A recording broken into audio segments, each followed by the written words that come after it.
Hello everyone, welcome back to my channel. कैसे हैं आप सभी का मेरे यूट्यूब चैनल में बहुत बहुत स्वागत है। आज का टॉपिक है डिफिशिएंट फाइनेंसिंग इन इंडिया। ठीक है, आप चाहे तो इसमें से नोट्स भी बना सकते हैं। चैनल पर नहीं हो तो फटाफट सब्सक्राइब कर लीजिए हमारे चैनल को ऐसी और वीडियोज़ देखने के लिए।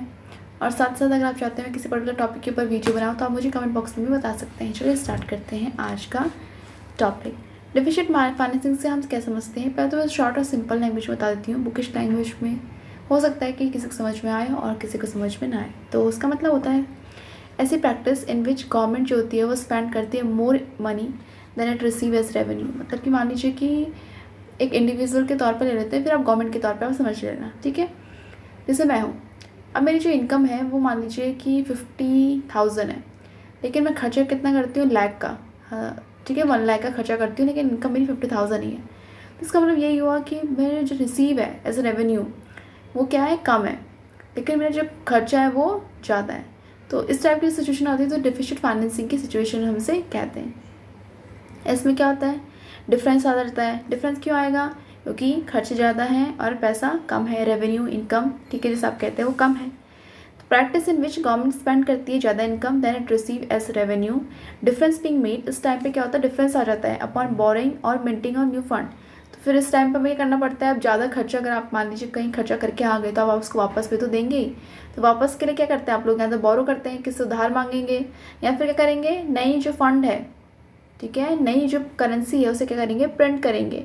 तो इसमें एग्जाम्पल्स होते हैं, या तो हम जो गवर्नमेंट होती है वो या तो इशू को बॉन्ड इशू करती है या फिर प्रिंट करती है न्यू मनी। ठीक है, नया मनी को क्या करेगा, प्रिंट किया जाएगा, किसके द्वारा, आरबीआई के द्वारा। तो इस टाइम पे क्या होता है, इन्फ्लेशन का कॉज भी होता है, प्राइस जो है वो भी बढ़ जाते हैं गुड्स एंड के। ठीक है, तो इस टाइम पे बहुत सिचुएशन बहुत ख़तरनाक होती है। तो जैसे कि इसमें हम कह सकते हैं डिफिशिएंट फाइनेंसिंग है, गवर्नमेंट फाइनेंस करती है। डिफिशिएंट फाइनेंसिंग को क्या कर सकते हैं, बोरो करती है रिजर्व बैंक ऑफ इंडिया से कि आप प्रिंट करो मनी और फिर हमें दो। तो इस टाइम पे रिलीव करना पड़ता है गवर्नमेंट को अपने सिक्योरिटीज़ को, ठीक है, आरबीआई को देना पड़ता है। और यहाँ पे मनी सप्लाई भी बढ़ जाती है, जिसकी वजह से, क्योंकि पैसा ज़्यादा प्रिंट होगा तो और पैसा आएगा मार्केट में, और इसकी वजह से क्या होगा, इन्फ्लेशन आपको देखने को मिलेगा। तो जो इंट्रोड्यूस किया था डिफिशिएंट फाइनेंसिंग कंसेप्ट वो जॉन मार्नेट कीन्स ने किया था। ठीक है, कीन्स को तो आप जानते ही होंगे अच्छे से। तो ऐसी बच रही सिचुएशन पे जहाँ पे एक्सपेंडिचर ज़्यादा है देन रेवेन्यू, तो इसका सिंपल सा मतलब ये होता है। तो आप एग्जाम में इसको लिख के आ सकते हैं। ठीक है, वैसे इसको पढ़ लेते हैं एक बार, क्या है इसमें भी। इसमें लिखा है कि डिफिशिएंट फाइनेंसिंग हम यूज़ करते हैं according with the normal budget के हिसाब से, जो नॉर्मल बजट हमारे यहाँ प्रैक्टिस किए जाते हैं इंडिया में। तो इसमें क्या होता है, नेट जो इंक्रीज़ होता है गवर्नमेंट के जो ट्रेजरी बिल वो बढ़ जाते हैं, विड्रॉल कैश बैलेंस का वो भी बढ़ जाता है गवर्नमेंट, सेंट्रल गवर्नमेंट का इस केस में। तो क्या होता है कि जो रिजर्व बैंक है वो देता है, फिर यहाँ पे हेल्प करता है। ठीक है, लेकिन अपने जो सिक्योरिटी है वो देने पड़ते हैं, ठीक है, बैंक गवर्नमेंट को। डिफिशिएंट जो है यहाँ पे प्रोजेक्ट किया जाता है, डिफरेंस यहाँ पर डिफिशिएंट का मतलब है कि डिफरेंस जो आ रहा है ग्रॉस पब्लिक एक्सपेंडिचर में और रेवेन्यू रिसिप्ट में। ठीक है, इंक्लूडिंग सेविंग को इंक्लूड करते हुए, private saving through public saving on the other hand. तो ये था इसका मतलब। थोड़ा सा टिपिकल लैंग्वेज लिखी है, इसलिए मैंने आपको इजी लैंग्वेज में समझा दिया है। ठीक है, अब हम सीधे कहाँ चलते हैं, इसके जो मेजर्स हैं उस पर चलते हैं कि क्या क्या मेजर है जिससे हम जो डिफिशिएंट फाइनेंस आता है उस जिसका इफेक्ट है, एडवर्स इफेक्ट है, उसको हम कैसे मेजर कर सकते हैं, ये है। ठीक है, उसके बाद सबसे पहला है यहाँ पे कौन कौन से मेजर्स लेते हैं हम लोग। Supply of essential community should be maintain, जो एसेंशियल कम्युनिटीज़ है उनको मेंटेन करना चाहिए at the cost, so that adverse जो इफेक्ट अगर इन्फ्लेशन का भी आए तो जनरल पब्लिक पे इतना ज़्यादा ना पड़े या मिनिमाइज हो।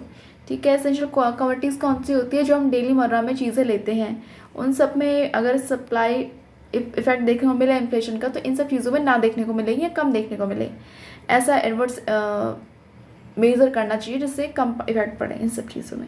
सेकेंड है कि money created through deficient financing, मैंने आपको पता ना कि प्रिंट करने को दे दिया जाता है इस टाइम पे, आरबीआई प्रिंट करती है। तो मनी जो क्रिएट किया जाएगा deficient finance should be use for productive purpose as far as possible.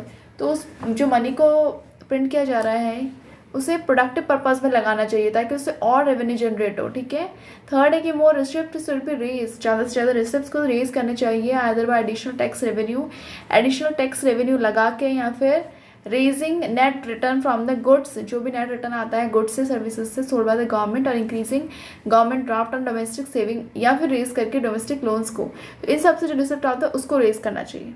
4 है इंक्रीज करके volume of foreign loans for securing additional domestic receipt, ठीक है, फॉरेन लोन्स को भी यहाँ पे उनका वॉल्यूम भी बढ़ाना चाहिए by government of offsetting it deficit, अपने डिफिशिट को ऑफसेट करने के लिए।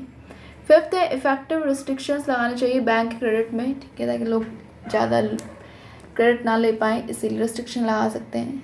6th है प्रायोरिटी देनी चाहिए, जो प्रोजेक्ट हैं जिसमें क्विक रिजल्ट आपको मिलता है उनको प्रायोरिटी देनी चाहिए। 7th है गवर्नमेंट को मेक करना चाहिए most effort to increase the production in the public enterprises में, और इंसेंटिव देने चाहिए एंटरप्राइजेस को ताकि प्रोडक्शन जो है प्राइवेट सेक्टर का वो बढ़े। 8th है कि गवर्नमेंट को कंट्रोल करना चाहिए अनप्रोडक्टिव एक्सपेंडिचर को, जिससे इन्फ्लेशन आ सकता है उसको हटा देना चाहिए, ऐसे अनप्रोडक्टिव एक्सपेंडिचर को इंक्रीज करना चाहिए, प्रोडक्टिव एक्सपेंडिचर को इन विच इन्फ्लेशन इज डैम्पनिंग, ठीक है। उसके बाद लास्ट है 9th में फाइनल कि जो बेस्ट मेथड है चेक करने का एडवर्स इफेक्ट है डिफिशिट फाइनेंसिंग के, हम रिड्यूस कर सकते हैं डिफिशिट फाइनेंसिंग, ठीक है, मैग्नीट्यूड जो है जिसकी वजह से डिफिशिट फाइनेंसिंग हो रही है उसको हम कम कर सकते हैं और आइडियली एलिमिनेट कर सकते हैं, ठीक है, हम हटा सकते हैं जिसकी वजह से डिफिशिट हमें फाइनेंसिंग देखने को मिल सकती है, आत्मा उसको ही हटाती है, ठीक है, बेस्ट मेथड चेक करने का। So guys that's for this video. Hope आपको वीडियो पसंद आई लाइक कर सकते, चैनल को सब्सक्राइब कर लीजिए ऐसी और वीडियोस देखने के लिए। वीडियो पसंद आई तो लाइक ज़रूर कर, बिना करे नहीं जाना है, और अपने वैल्यूबल कमेंट्स भी कमेंट बॉक्स में ज़रूर डाल दें, ठीक है, और all the best for your exam. Thank you so much.